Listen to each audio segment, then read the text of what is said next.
Nous allons consacrer la présente vidéo à la première partie des structures ioniques de type perovskite. À l'origine, la perovskite désignait le titanate de calcium CaTiO3. Elle a été décrite pour la première fois vers 1830 par le minéralogiste allemand Gustav Rose. Ce dernier l'a nommé perovskite en l'honneur au minéralogiste et homme d'État russe Perovski. Aujourd'hui, le terme perovskite désigne un ensemble d'oxydes ioniques de formule générale AbO3 possédant la même structure que CaTiO3. Dans ces composés, grand A est le cation le plus gros et B est le cation le plus petit. À titre d'exemple, pour CaTiO3, le rayon ionique de Ca2+, vaut 1 angstrom, celui de Ti4+, 0,61 angstrom, et le rayon ionique de O2- vaut 1,40 angstrom.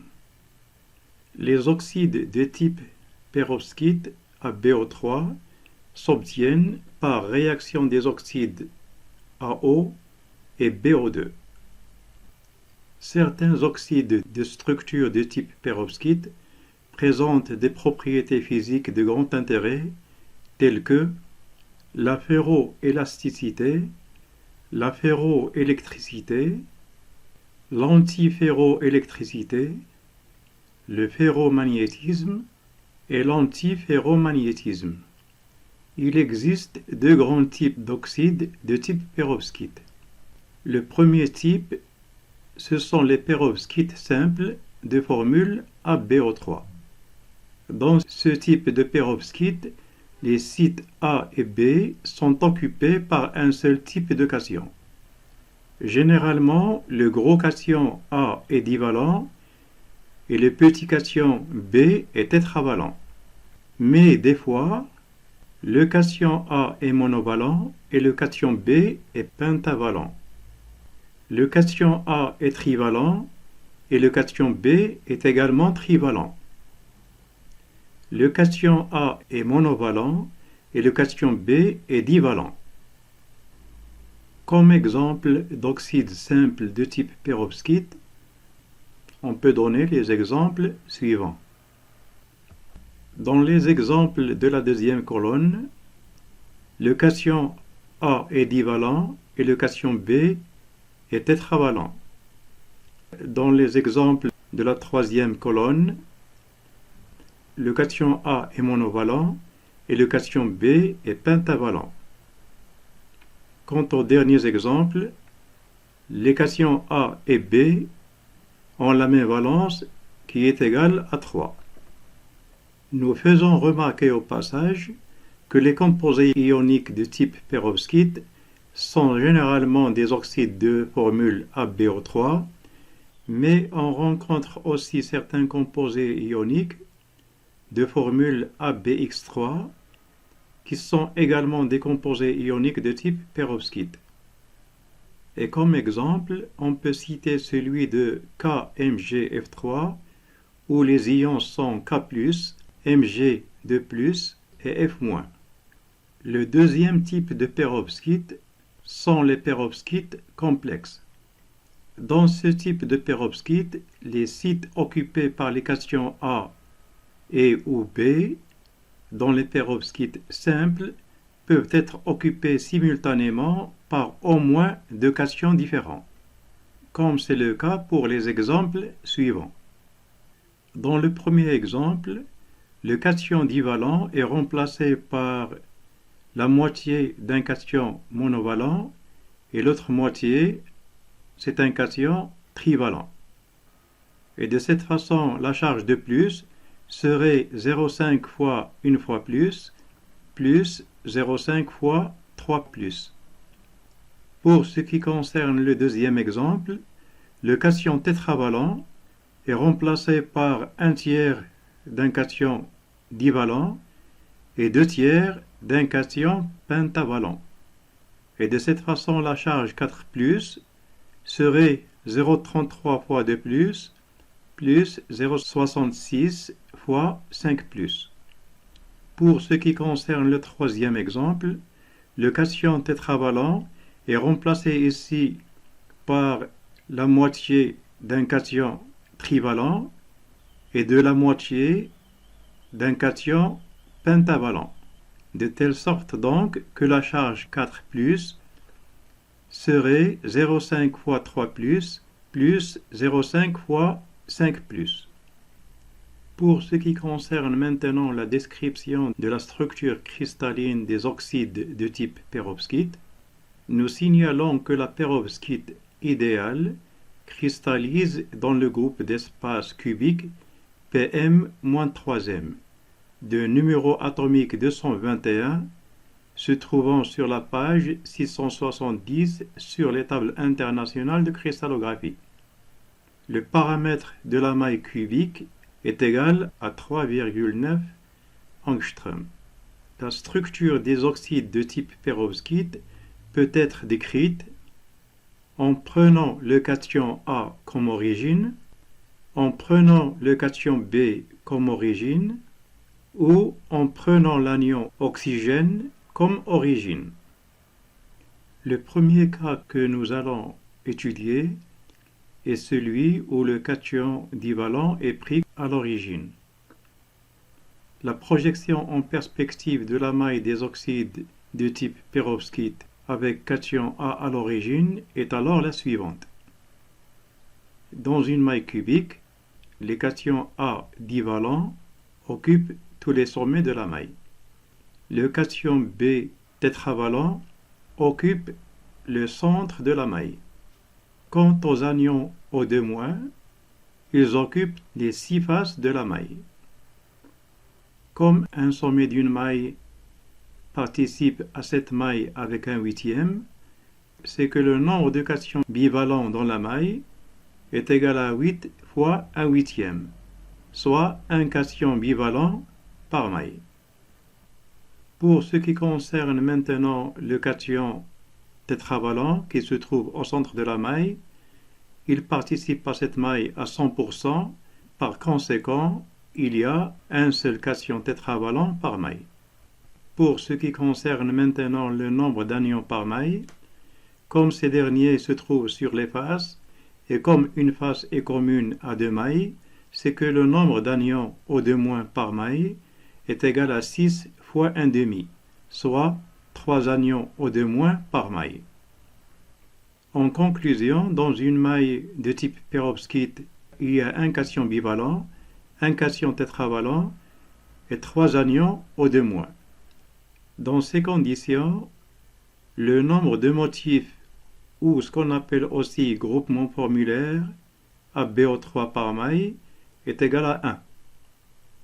Pour ce qui concerne maintenant les coordonnées des positions ioniques, pour ce qui concerne le cation bivalent, comme il y en a un par maille, il y a donc une seule position par maille, et ces coordonnées sont celles du cation se trouvant à l'origine. Les coordonnées de cette position sont alors 0, 0, 0.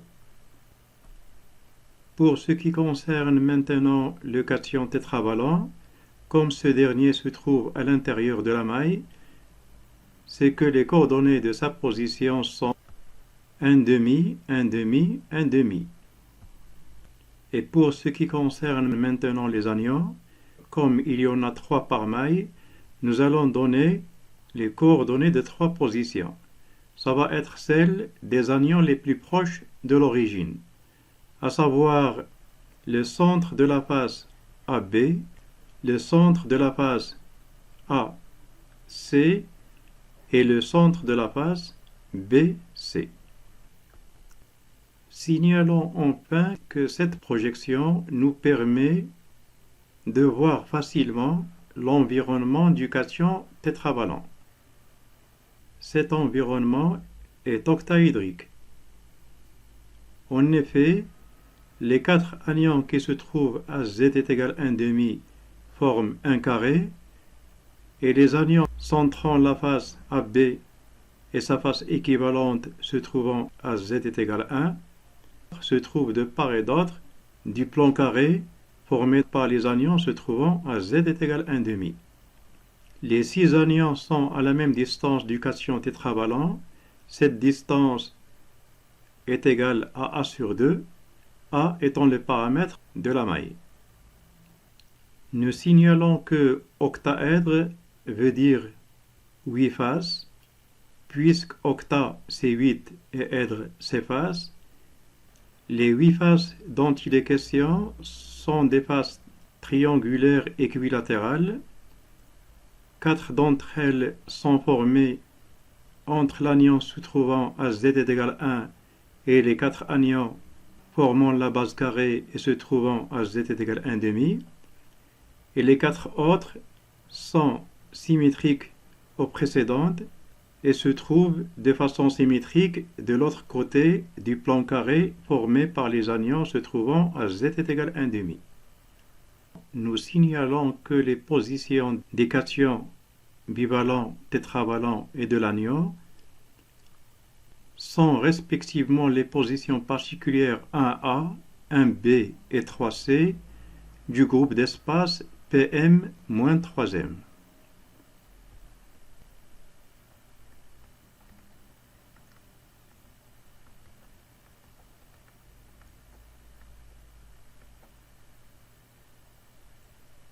La projection de la maille des structures de type pérovskite sur le plan X ou Y avec origine sur cation bivalent est la suivante.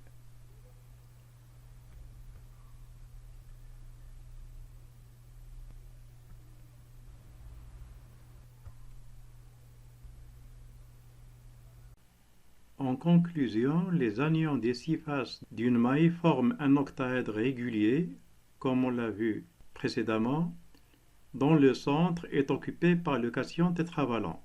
Le centre de l'octaèdre est celui de la maille. Un octaèdre BO6 donné est lié à 6 autres octaèdres BO6, puisque les sommets d'un octaèdre BO6 dans une maille se trouvent sur les faces, et autour d'une maille, il y a 6 autres mailles ayant en commun une face. Chaque 2 octaèdres ont un sommet en commun, qui est celui d'une des faces de la maille.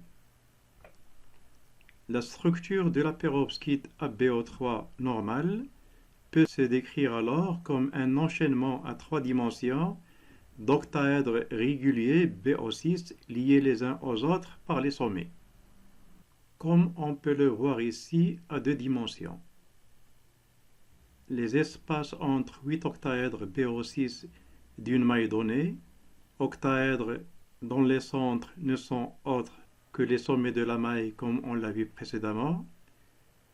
Donc l'espace entre les 8 octaèdres d'une maille sont des cuboctaèdres dont les centres sont occupés par le cation divalent. Nous verrons de façon aisée la forme de ces cuboctaèdres quand on fera la description des structures de type pérovskite en considérant le cation tétravalent à l'origine. Comme nous l'avons signalé auparavant, la description des structures de type pérovskite peut se faire en considérant le cation tétravalent à l'origine. Le fait de prendre alors l'origine de la maille sur le cation tétravalent B4+, le plus petit, tous les ions de la figure avec cation A2+ à l'origine précédente vont subir la translation -1,5, -1,5, -1,5. Ainsi, les coordonnées des différents ions deviennent la position 1,5, 1,5, 1,5 du cation tétravalent dans la maille précédente où le cation divalent était à l'origine. Donc cette position, après translation de -1,5, -1,5, -1,5, devient 0, 0, 0. Ainsi, le cation tétravalent va occuper les sommets de la maille. Cette position n'est autre que la position particulière 1A du groupe d'espace PM-3m. Pour ce qui concerne le cation divalent A2+, qui était sur les sommets de la maille précédente, après translation, la position 0, 0, 0 va devenir moins 1,5, moins 1,5, moins 1,5. Il s'agit donc d'une position dans une maille avoisinant la maille de référence. Et pour trouver son équivalent dans la maille de référence, il faudrait ajouter 1 suivant les coordonnées négatives. Ainsi, la coordonnée 0, 0, 0 après translation de moins 1,5, moins 1,5, moins 1,5 va devenir dans la maille de référence 1,5, 1,5, 1,5. Comme on vient de le signaler, si une, deux ou trois coordonnées d'une position atomique est ou bien sont négatives, ça veut dire que la position est sur une maille avoisinant la maille de référence. Dans ce cas, l'équivalent de la position dans la maille de référence s'obtient en ajoutant 1 à la coordonnée négative. À 2 dimensions, on peut illustrer cette remarque par la figure suivante. La position moins 1,5, moins 1,5, 0 se trouve sur une maille avoisinant la maille de référence, et pour avoir donc son équivalent dans cette dernière, il faut glisser cette position d'une quantité A, qui est le paramètre de la maille, en coordonnées relatives. Ça veut dire qu'il faut ajouter 1 à moins 1,5 et refaire la même chose dans le sens de l'axe OY. Comme la position du cation divalent devient 1,5, 1,5, 1,5, ça veut dire qu'il va se placer au centre de la maille. Il s'agit là d'une position particulière notée 1B du groupe d'espace PM-3m. Enfin, pour les anions, O2-, l'anion qui centrait la base AB et qui se trouvait donc en 1,5, 1,5, 0, après translation de moins 1,5, moins 1,5, moins 1,5, il va se trouver en 0, 0, moins 1,5, dans une maille avoisinant la maille de référence, et son équivalent dans cette dernière, c'est 0, 0, 1,5, obtenu en ajoutant donc 1 suivant Z. Pour ce qui concerne maintenant la deuxième position qui centrait la face AC, il va se trouver en 0, 1,5, 0. Quant à l'anion qui se trouvait au centre de la face BC, il va se trouver en 1,5, 0, 0 dans la nouvelle maille. Les nouvelles coordonnées anioniques ne sont autres que les milieux des arêtes de la maille. Et les trois positions constituent ce qu'on appelle la position particulière 3D du groupe d'espace PM-3m. Tenant compte des nouvelles positions qu'on vient de trouver, la projection en perspective de la maille des oxydes AbO3 de type perovskite avec cation B à l'origine est la suivante. Les cations tétravalents occupent les sommets de la maille. Le cation divalent occupe le centre de la maille. Et les anions O2- occupent les milieux de toutes les arêtes, c'est-à-dire les côtés de la maille. L'avantage de cette figure est qu'elle montre l'environnement cuboctaédrique du cation divalent se trouvant à l'intérieur de la maille. Le cuboctaèdre est un polyèdre qui est formé par 6 faces carrées et 8 faces triangulaires. Le polyèdre en question peut être mieux visualisé si on change légèrement l'angle de cette projection en perspective, comme on peut le voir sur la figure suivante. Les 6 faces du cuboctaèdre au centre duquel il y a le cation divalent, donc les 6 faces carrées sont la face carrée joignant les anions se trouvant sur les milieux d'arêtes à Z est égal 0. Il s'agit d'un carré de côté a racine de 2 sur 2. La deuxième face carrée est celle qui lui est parallèle et se trouvant à z est égal à 1. La troisième face carrée est celle joignant les anions se trouvant sur la face AC. La quatrième face est celle qui lui est parallèle à y est égal à 1. La cinquième face est un carré qui joint les anions se trouvant sur la base BC. Quant à la sixième face carrée, c'est celle qui est parallèle à la précédente et se trouvant à x est égal à 1. Entre chaque trois faces carrées adjacentes, il y a un triangle équilatéral.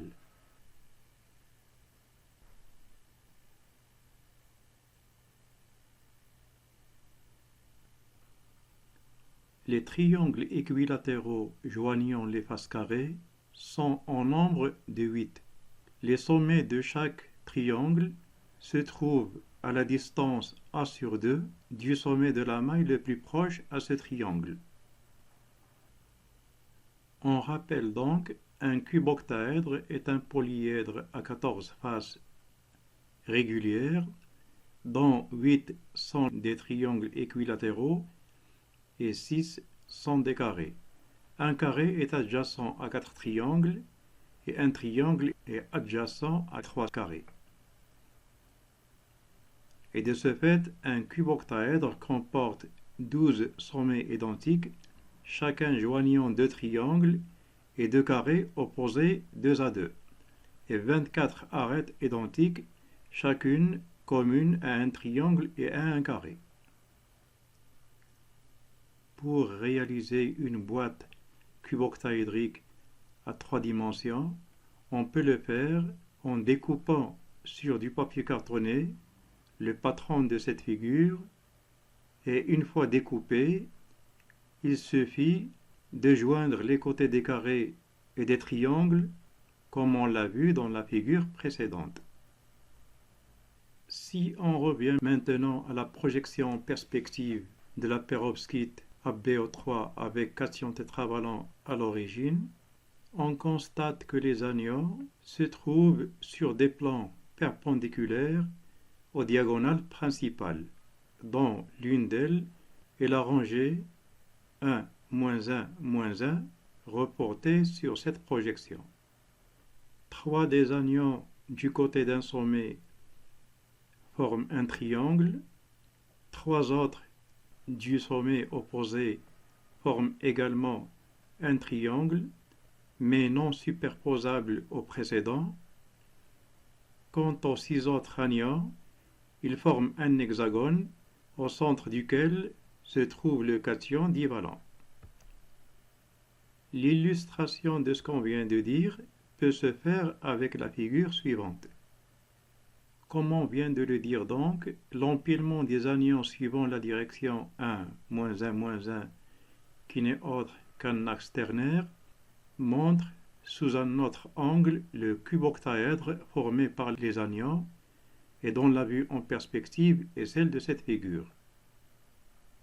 Nous faisons remarquer au passage que cette figure, qui est le cuboctaèdre, a été déjà rencontrée dans les structures métalliques de type CFC et où les anions et le cation de cette figure sont tous des atomes monoatomiques dans le cas des structures métalliques de type cubique à face centrée, comme on peut le rappeler par la figure suivante. En effet, dans les structures métalliques de type cubique à face centrée vues suivant l'axe ternaire, axe perpendiculairement auquel on avait les successions des plans atomiques A, B et C, un atome d'un plan A était entouré par 6 atomes équivalents formant un hexagone, et de part et d'autre de cette base hexagonale, il y avait 3 atomes d'un plan C formant un triangle équilatéral, et au-dessus de la base hexagonale, il y avait un autre triangle non superposable au premier et dont les atomes faisaient partie du plan B. Et l'ensemble des atomes entourant l'atome central formait donc une figure cube-octaédrique. Pour ce qui concerne maintenant la projection de la maille des structures de type perovskite sur le plan X ou Y, avec origine sur cation tétravalent, cette projection se présente de la façon suivante.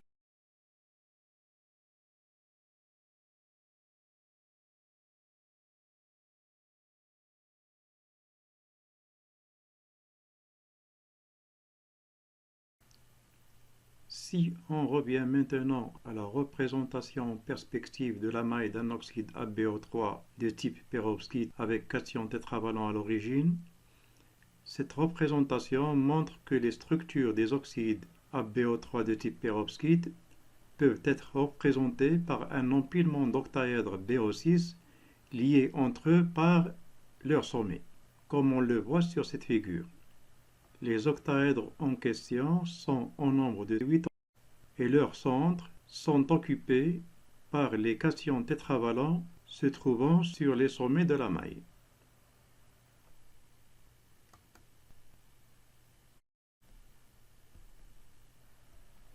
Entre les 8 octaèdres BO6 se trouve une cavité au centre de laquelle est localisé le cation divalent. En résumé donc, chacun des cations tétravalents occupe le centre d'un octaèdre dont les sommets sont occupés par les anions situés sur les milieux des arêtes.